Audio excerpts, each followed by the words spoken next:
né? Não teve atividade para casa, porque hoje nós vamos utilizar a nossa gramática de novo, certo? Então, já abram aí a gramática de vocês. No capítulo 4, página 71, certo? Página 71.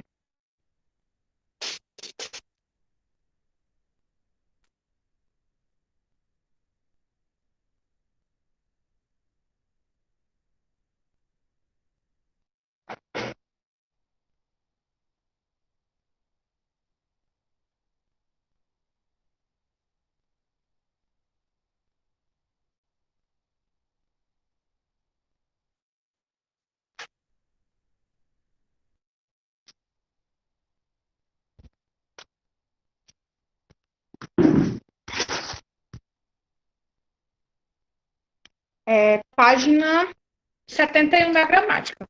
Pessoal, estou só organizando aqui, tá certo? Ligo já a câmera. Página 71 da gramática. Ok? Já queria que a gente começasse, né, iniciando a leitura, tá certo? Continuando a leitura. Página 71, Mariana. 71, certo? Ontem a gente iniciou a leitura e a gente parou na página 71. Aí, antes de iniciar, né, de dar continuidade aí, o que a gente viu ontem, eu queria perguntar a vocês uma coisa. O que é que vocês acham? Daqui a pouco eu vou falar para vocês. Vocês acham, pessoal, que uma palavra pode ser considerada uma frase? Como, por exemplo, o exemplo que nós vimos ontem foi a seguinte palavra, né?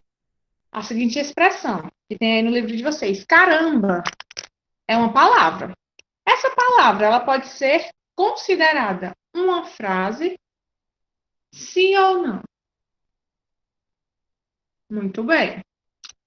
Se ela cumpre um propósito comunicativo, gente, mesmo sendo uma palavra, eu posso chamar de frase. Como, por exemplo, se nós estamos em uma aula, onde os alunos estão conversando, eu digo assim: silêncio é uma palavra apenas. Porém, essa palavra, ela também pode ser chamada, ela está cumprindo o papel dela comunicativo, que é o quê? Estou pedindo à turma para fazer silêncio. Se vocês entendem, é o meu pedido, essa palavra é uma frase, tá certo? Aí nós vamos ver que existem as frases completas e as frases incompletas. Já queria que alguém lesse aí para mim o primeiro parágrafo da página 71. Quem pode ler? Pode sim, Isabelle. Leia. Tá me escutando? Sim, amor. Estou escutando. Pera, qual era mesmo? Esqueci. Página 71. Primeiro parágrafo. Ah, tá. Tipo, essa embora seja composto de apenas uma palavra. Isso? Uhum, exatamente. Embora seja composto de apenas uma palavra, esse enunciado também é um ato de fala. Por meio dele, a menina expressou seu espanto diante dos desenhos do amigo. No entanto, para compreendermos essa frase, precisamos avaliá-la dentro do seu contexto. Caso ela seja isolada, não terá sentido, diferentemente do exemplo anterior. Por esse motivo, dizemos que um enunciado como caramba é uma frase de situação ou frase incompleta, ou uma frase nominal, pois não apresenta o verbo. Muito bem. Pode, Maria Barreto. Deixa eu só explicar isso, tá certo? Esse parágrafo que a Isabelle leu em sequência, a Maria leu o segundo parágrafo. Então, pessoal, de acordo aí com o que a Isabelle leu e vocês acompanharam, o que seria uma frase de situação? Uma frase incompleta? Uma frase nominal? Vocês saberiam me dizer, só pela leitura?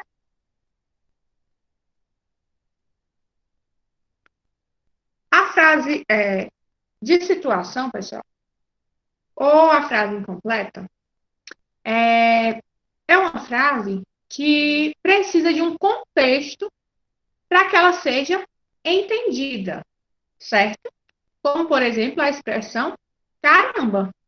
Ela é considerada uma frase? Sim, porém ela é uma frase de situação, uma frase nominal. Por quê? Porque para ela ser entendida, ela precisa estar dentro de um contexto. Segunda característica, isso mesmo, Raíssa. Essa frase é nominal porque ela não apresenta verbo. Estão me escutando bem? Pronto, ótimo. Entenderam, né? O que é uma frase de situação? Eu posso chamar ela de frase de situação, frase incompleta ou frase nominal. Nominal por quê? Porque não possui verbo. Aí vamos aí para o segundo parágrafo. Pode ler, Maria.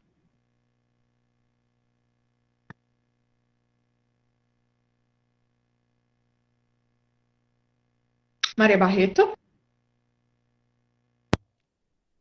A senhora está me ouvindo agora? Estou. Pronto.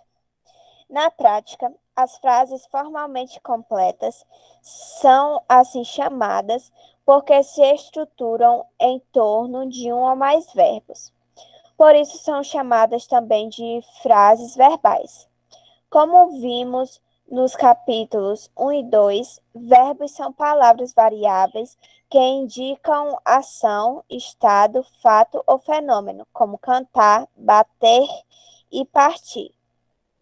Dizemos que os verbos variam porque sofrem mudanças em sua estrutura para se adequar ao termo ao qual se referem e indicar, entre outras coisas, a pessoa gramatical e o tempo em que o evento verbal aconteceu. Observe. Eu estou desenhando. Estou, tempo presente. Eu estava desenhando. Tempo passado. Muito bem. Então, a gente viu aí a frase verbal, né? Que é o que foi esse parágrafo que a Maria leu.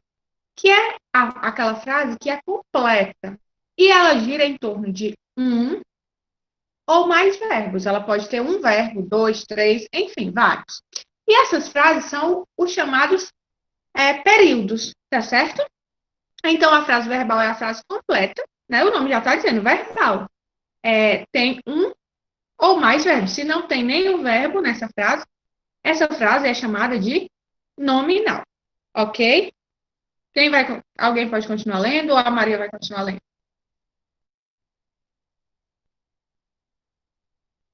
Pode continuar, Maria, por favor. Eu posso ler? Não, pode, Walter. Como estão estruturadas em torno de um verbo, essas frases são chamadas também de orações. Em um período, podemos ter uma ou mais orações. Veja, Serafim estava desenhando um período e uma oração. Serafim estava desenhando quando Luzia o chamou. Uma oração, um período. O período formado por apenas uma oração é chamado de período simples. Já o período formado por mais de uma oração é chamado de período composto. As orações podem se organizar de diferentes maneiras nos períodos compostos, mas estudaremos essas organizações somente no 8º e no 9º ano. Pronto. Então, exatamente, no 8º ano vocês vão estudar esses períodos, tá certo? Mas o interessante agora, para vocês aprenderem, é sobre o período e a oração. Então, o período é uma frase completa, né? Que gira em torno de um verbo ou mais verbos. Se eu tenho uma frase, pessoal, que ela tem mais de um verbo, né? Eu tenho aí um período.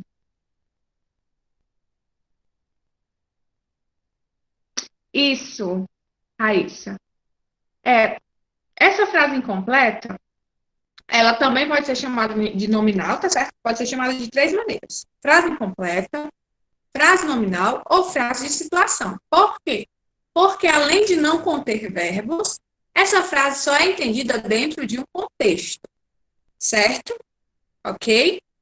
E uma frase verbal é aquela frase, né, que é o período, que gira aí em torno de um ou mais verbos, tá certo? Aí, nesse exemplo, eu quero que vocês prestem atenção no exemplo que o Walter leu, lá, o último exemplo da página 71, que tem assim, ó. Serafim estava desenhando quando Luzia o chamou. E me digam aí, nessa frase, né, nessa oração, nesse período, quais são os verbos, pessoal? Vocês saberiam identificar? Tem aí, Serafim estava desenhando quando Luzia o chamou. Primeiro é estava. Isso mesmo. Estava e chamou. Então, esse período aí, ele tem quantos verbos? 2. Então, eu tenho aí um período, tá certo?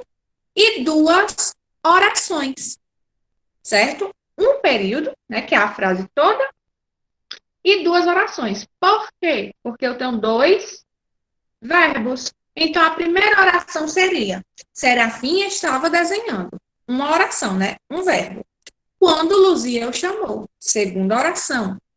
Então, eu tenho um período e duas orações, porque eu tenho dois verbos. Entenderam? Ou não? Alguma dúvida? É interessante que vocês tirem as dúvidas, tá certo? Pronto. Pois, à medida que a gente for conversando, vocês vão formulando as perguntas de vocês, tá certo? Tá bom, Raíssa? Pode falar a sua dúvida. Sim, Larissa. Pronto. Então, a gente viu aí, né? A frase nominal de situação ou incompleta, né? Que é aquela frase que não tem verbo e precisa de um contexto para ser entendida. A frase verbal, que é aquela frase também chamada de período, que gira em torno de um ou mais verbos. E eu tenho a oração, que eu conto a partir do tanto de verbo que eu tenho nesse período, nessa frase. Ok? Aí a gente vai passar para a página 72, que tem aí as interjeições. Pode ler, Júlia. Vamos lá. Tá ouvindo? Júlia, vou só responder a pergunta da Raíssa, aí você lê, certo? Estou ouvindo. Raíssa, o período, ele gira em torno do verbo, tá certo? Enquanto a frase, não. Eu posso ter uma frase constituída apenas de um substantivo. Por exemplo, silêncio é uma frase, porém não é um período, tá certo? Agora, quando eu digo assim, a menina é linda, eu tenho aí um período, tá certo? Por quê? Porque eu tenho o verbo ser, né? Que é o verbo que é o certo? Então, a frase, o período, se não tiver verbo, eu não posso chamar essa frase de período, tá certo? Eu só posso chamar ela é uma frase nominal, ok? O período é a frase verbal, tá certo? Se tem verbo, é período. Se não tem verbo, é frase nominal ou incompleta, ok? Muito bem, pode ler, Raíssa.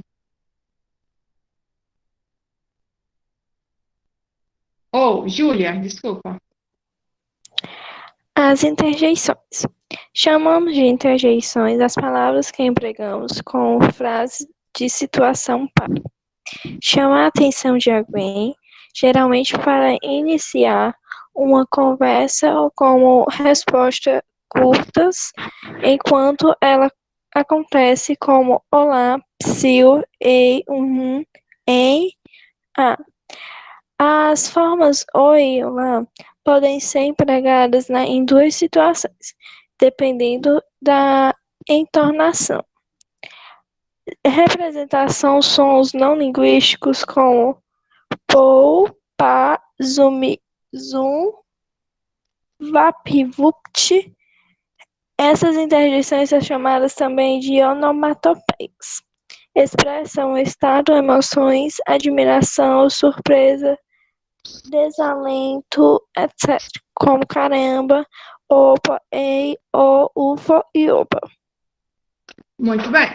Então, nessa parte que a Júlia leu aí, a gente viu sobre as interjeições, tá certo? Essas interjeições, elas servem para quê?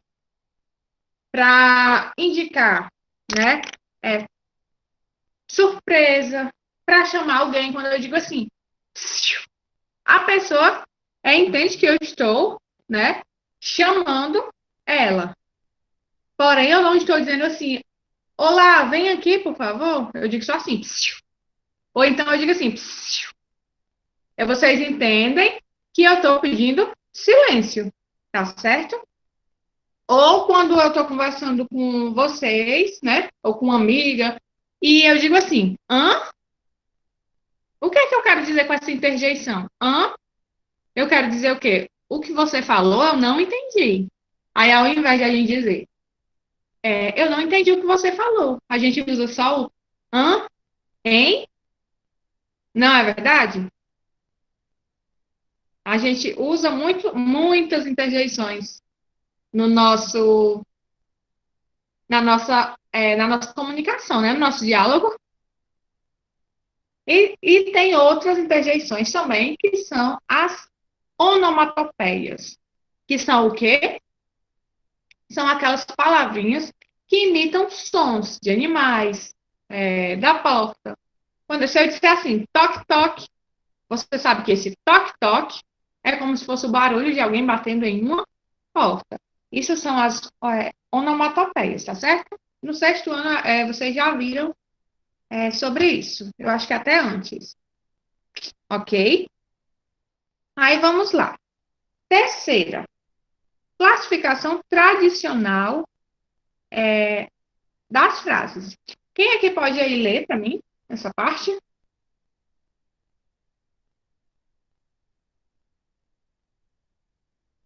Pode ler, Isabelle. Tá me escutando? Sim, amor, pode ler. As gramáticas, em geral, costumam dividir as frases em 5 categorias, de acordo com as interjeições de quem fala e escreve. Interrogativa. Formula perguntas no texto escrito. Termina sempre com um ponto de interrogação. Já no texto falado, ou expressão da pergunta é identificada pela entonação. Muito bem. O que vocês viram no Parque Nacional? Oi? Pode ler os exemplos. O que vocês viram no Parque Nacional Serra da Capivara? Onde fica a Serra da Capivara?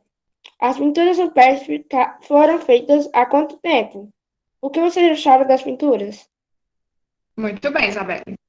Então, essa parte que a Isabelle leu nos diz que as gramáticas, normalmente, elas vão separar aí essas frases por categorias, tá certo? A primeira categoria, né, para esses tipos de frases, os diversos tipos de frases, é a frase interrogativa. Aí, o que é que ele vem nos dizer? Que, na forma escrita, a gente usa o ponto de interrogação, né, para dizer que aquela frase é uma pergunta. Já na fala, no diálogo, na pronúncia, a gente usa a entonação, certo? Para fazer uma pergunta. Pode falar, Isabelle. Eu tinha só uma vez, se minha voz estiver um pouco estranha, é porque eu tô usando um novo aparelho. Aí tá incomodando um pouco. Ok, sem problemas. Certo? Mas deu para entender de boa a leitura, tá certo? Raíssa, leia aí as declarativas. Tinha pedido para ler.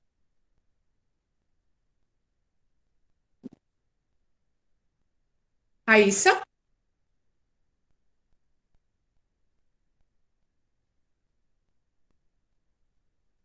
Eu acho que ela não está na sala. Isabelle, continua aí. Quando ela voltar, ela tinha pedido para ler, ela lê. Oi, tia. Ah, Porque o pronto. site deu uma bugada aqui. Ele me tirou. Declarativas, Acontece. não são? Isso. Declarativas. Veiculam informações. Vimos muitas pinturas rupestres no parque. A Serra da Capivara fica localizada no estado do Piauí. As pinturas datam de cerca de 12 mil anos, mas há vestígios humanos mais antigos. Muito bem. Então, as interrogativas é bem simples, né? Todo mundo sabe o que é uma frase interrogativa. As declarativas que a Raíssa leu são aquelas frases que vinculam informações, ou seja, nos trazem alguma informação, tá certo? Essas frases são as chamadas declarativas. Agora vamos para a exclamativa. Quem pode ler? Ou a Isabela e a Raíssa podem continuar lendo? Vamos lá. Isabelle, você lê a exclamativa e a Raíssa lê as imperativas. Vamos lá, pode começar, Isabelle. Tá me escutando? Sim. Eu tenho que ler as exclamativas, né? Isso. Expressam emoções, no entanto, num texto escrito. Essas frases sempre terminam com um ponto de exclamação. Já no texto falado, a emoção é identificada pela entonação. Andamos quase 1.000 quilômetros para chegar à Serra da Capivara. As pinturas datam cerca de 12.000 anos. No parque, há vestígios humanos de mais de 100.000 anos. Nossa, essas pinturas são incríveis. Muito bem. Raíssa, você pode continuar a leitura. Eu explico já as duas, tá certo? E depois a Júlia lê a optativa. Tá me escutando, tia? Estou. Pode ler. Imperativas. Expressam ordens. Na escrita podem vir expressas com um ponto de exclamação. Chegue cedo. Preste atenção.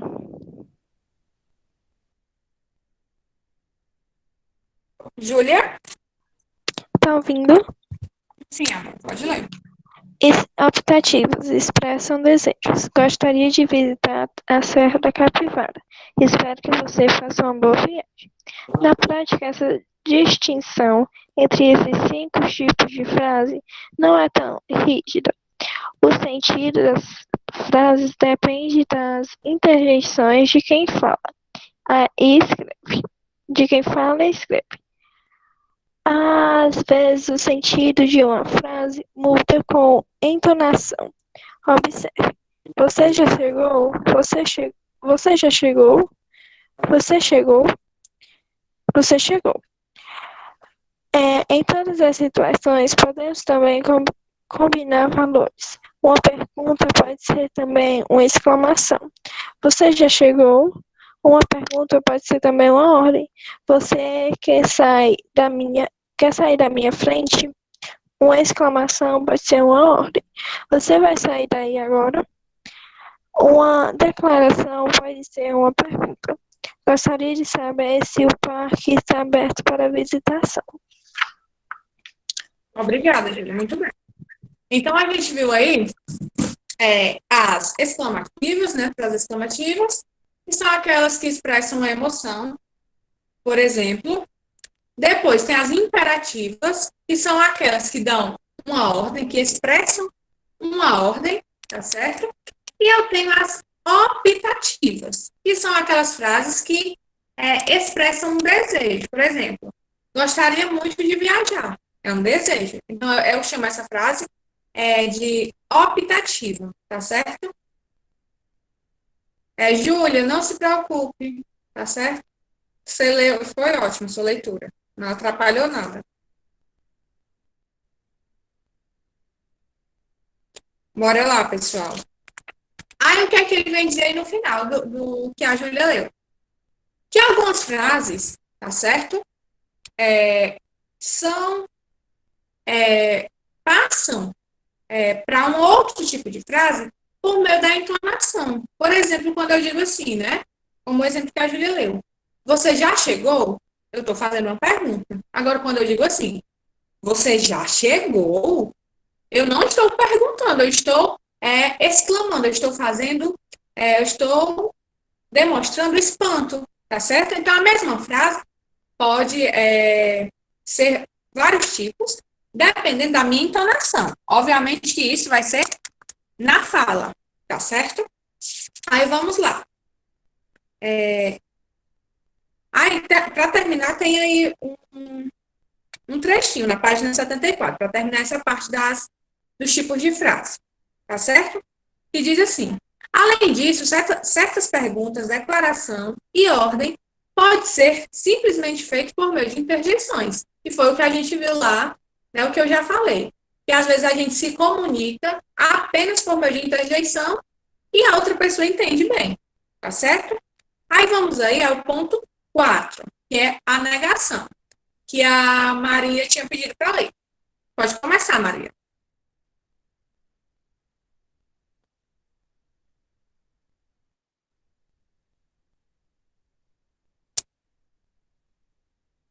Maria Barreto.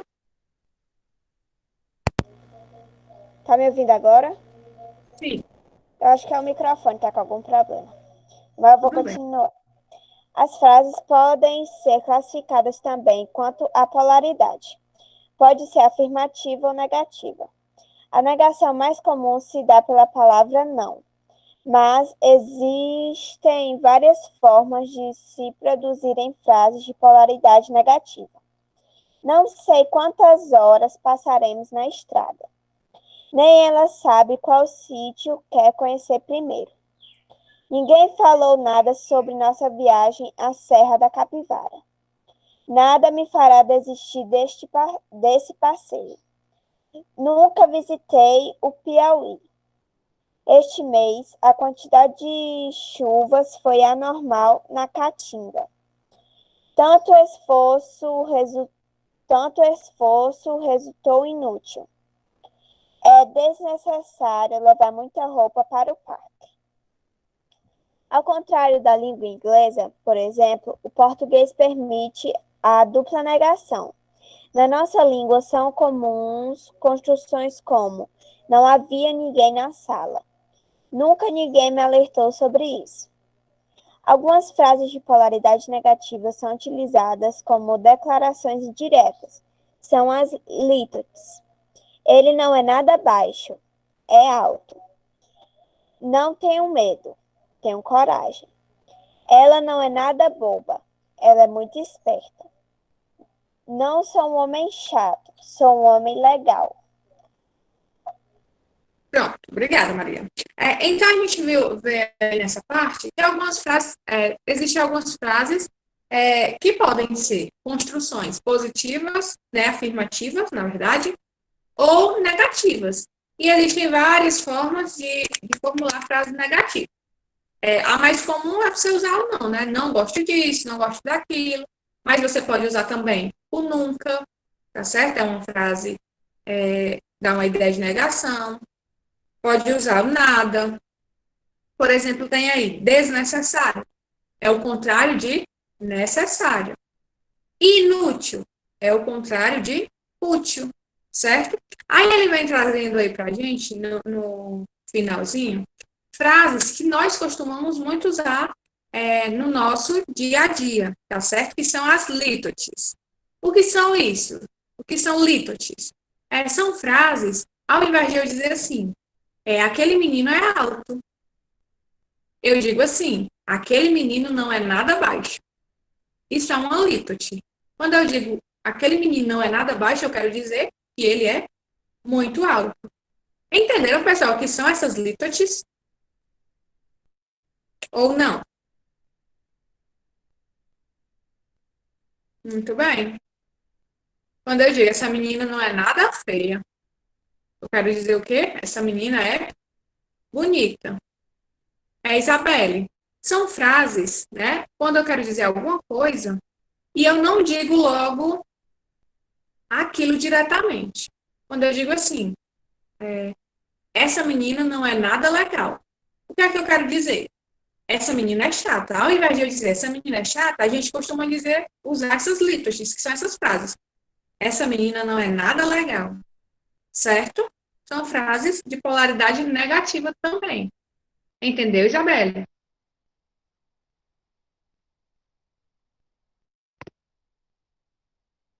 Muito bem. Quem é que pode ler o ponto 5 sobre o texto? Ótimo, Alan.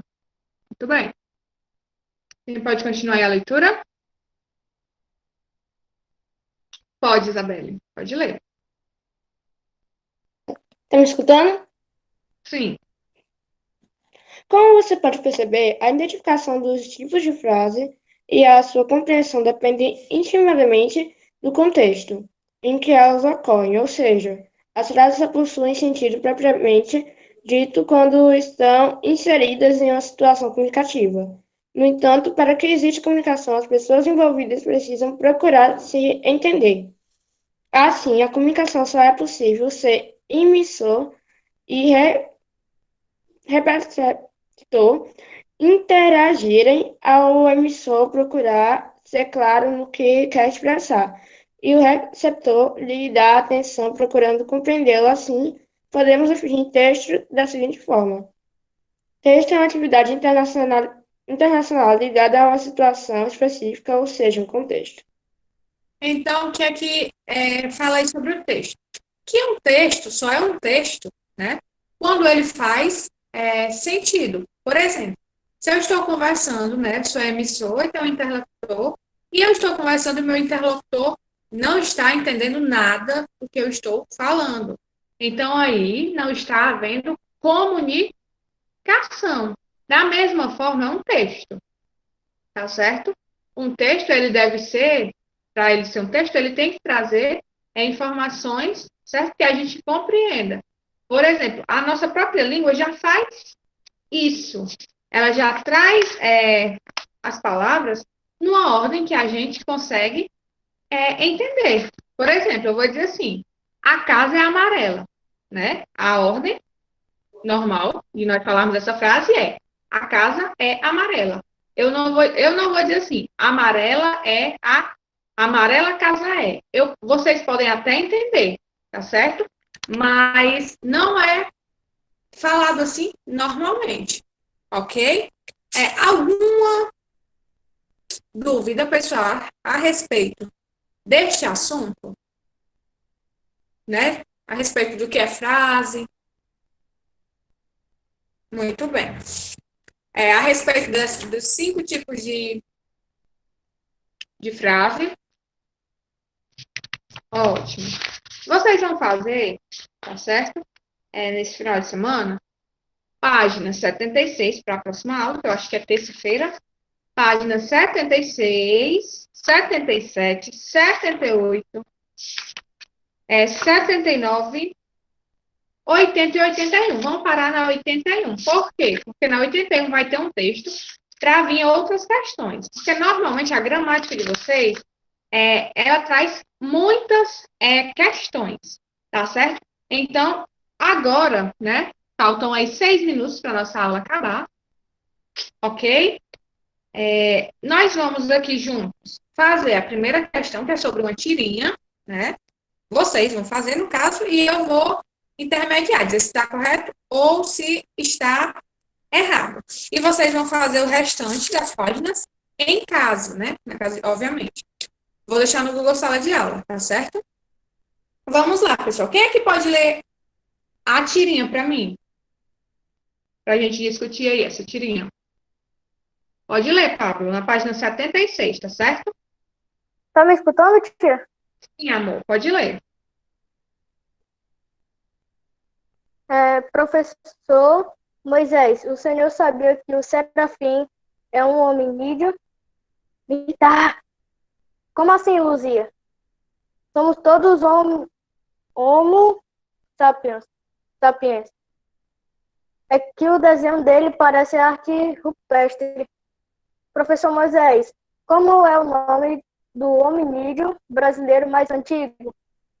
Luzia, que tem aproximadamente 2.000 anos. Nossa, agora eu sei a idade de Luzia.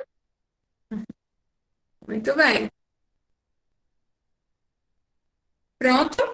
Vamos lá no quadrinho, na letra A. Pablo, lê aí a letra A, por favor. Tá me escutando também? Pode ler. No primeiro quadrinho, podemos dizer que a palavra desenhos é uma frase?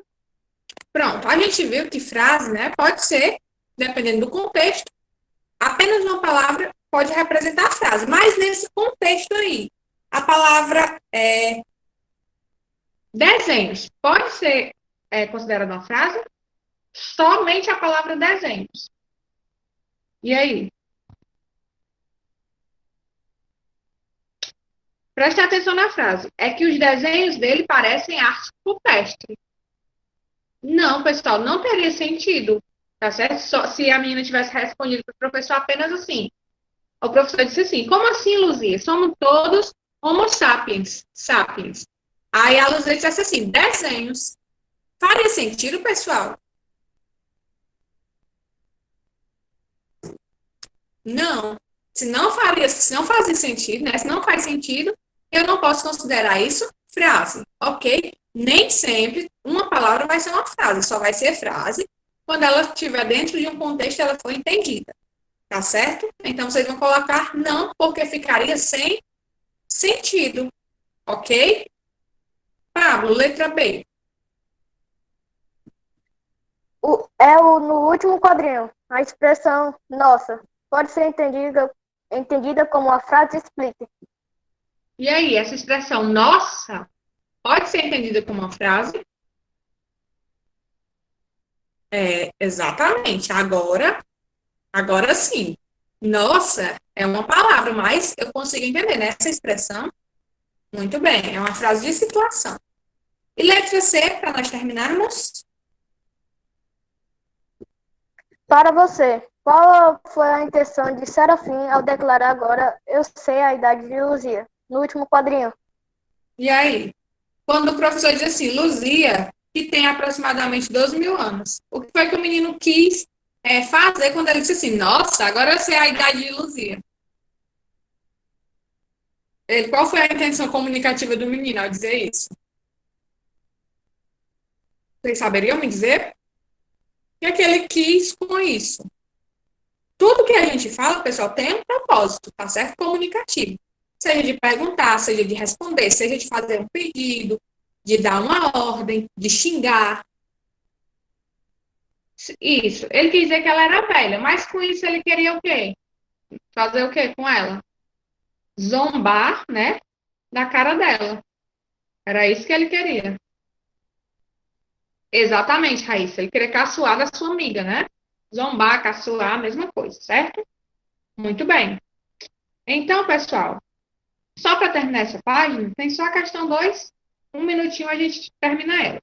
Entre as opções a seguir, identifique a palavra que resume o ato de fala desempregado por Serafim no último quadrinho. A gente já soube que ele queria zombar da cara da amiga dele, né?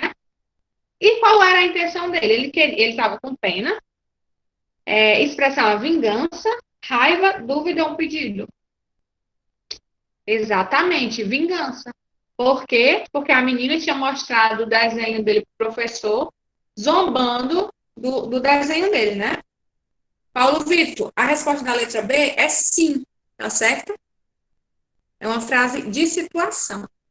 Pessoal, desejar a vocês um bom final de semana, tá certo? Que vocês tenham um final de semana aí abençoado, muito bom. Se cuidem. E antes de eu sair, eu queria que vocês colocassem aí o número de vocês, tá certo? E se é A ou B. Beijo, gente. Tchau. Coloquem aí o número para mim, que eu vou desligar minha câmera e o meu microfone, mas eu vou pegar aqui o número de vocês, tá certo? Tchau.